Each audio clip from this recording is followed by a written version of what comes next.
네, 뉴스주민 오늘은 오규정 기자가 나와 있습니다. 자, 오 기자, 오늘 어떤 소식입니까?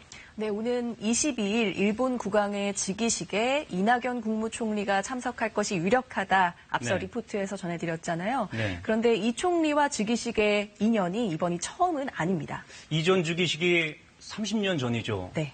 그때도 무슨 인연이 있었습니까?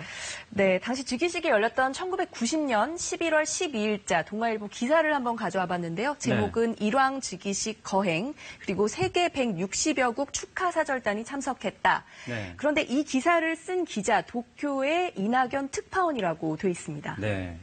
이 총리가 동아일보 기자 출신인 건 많이 알려져 있는데 당시에 도쿄 특파원이었군요. 네, 그렇습니다. 4년 정도 있었고요. 30년이라는 세월을 건너뛰어서 일본 국왕의 즉위식과 또 한 번의 인연을 맺게 되는 겁니다. 네. 그래서 당시 저희 뉴스의 보도는 어땠는지 좀 살펴봤는데요. 조금 흥미로운 부분이 있었습니다. 직접 한번 보시죠. 네. 상당수의 외국 사절들이 한결같이 일본에 대한 경제 원조를 요청하고 있어 돈으로 치르는 즉위식이란 일부 비난의 소리도 함께 일고 있습니다. 네, 돈으로 치르는 즉위식. 당시 일본의 경제력이 그만큼 컸으니까요. 이때는 당시에는 우리 정부에서 누가 참석했습니까? 당시는 노태우 정권이었는데요. 강영훈 국무총리가 참석했습니다. 네, 그때도 총리가 참석했군요. 하나 더 짚어봤으면 하는 게 일본 국왕, 우리가 통상 일왕이라고 하는데 정확한 호칭을 한번 정리해보죠. 우리 정부의 공식 호칭은 일본 천황입니다. 네.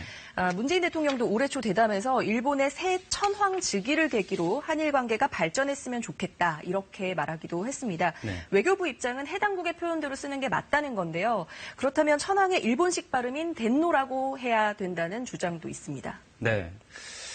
그래도 천왕이라는 표현은 우리 국민의 정서상 받아들이기는 쉽지 않죠. 네, 그렇죠. 그래서 많이 쓰였던 게 바로 일왕이라는 표현입니다. 네. 관련 논문 등을 좀 살펴보면요. 일제강점기 때 일본 국왕이 히로히토였는데 1989년 숨진 뒤부터 국내 언론을 중심으로 일왕이라는 표현이 많이 쓰였고요. 이 밖에도 일황, 외왕 이런 표현들이 나오기도 했습니다. 네. 학술 자료에서는 80% 이상이 천황이라고 썼다는 통계도 있습니다. 네. 더 나아가서 일본 내에서도 이 천황제도에 대해서 좀 논란이 있죠. 네, 바로 그 천황제 폐지론인데요. 일본 천황의 존재가 법에 따른 평등이라는 원칙에 부합하지 않는다. 일부 시민단체를 중심으로 이런 주장과 함께 실제 시위도 잇따르고 있고요. 네. 또 천황은 과거 군국주의의 상징이라는 주장도 있습니다. 그래서 일본에선 이번 즉위식에 대한 경호도 비상이라고 합니다. 네, 알겠습니다. 뉴스주민 오규정 기자였습니다.